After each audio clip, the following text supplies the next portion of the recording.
supposed to be organic and evolve with exposure to other ideas. If it's solely self-promotional and doesn't offer something to someone else, or doesn't intend to go anywhere, then it shouldn't be done no matter who's writing it, I think. Well, and voice probably has a lot to do with that. You know, that it seems like the blogs that work best are not the ones where people are speaking through a megaphone. It's the ones where they're sort of speaking to a small group of people. That small group of people may actually be, you know, tens of thousands of people, but you know, that voice and that tone is sort of very close and personal. And when we're talking about an organization, I think it's another opportunity to humanize the company, and I like the idea of having a distinct voice from all of the marketing materials, showing another side rather than just regurgitating the self-promotional content.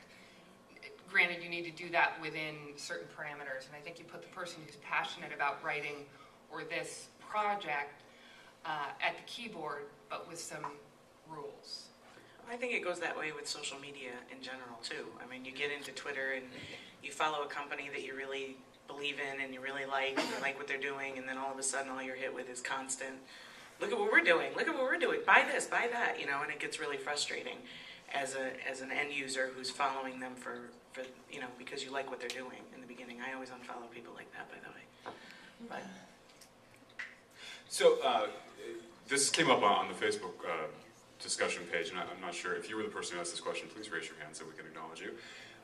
You know, in thinking about this whole idea as an organization, as a person starting a blog, you know, I think a lot of people now, they look at sort of the whole scene and they say, well, you know, we could start a blog, but that seems a lot of work when we could have Twitter, or we could just use Facebook, or, you know, insert whatever the new thing this week is.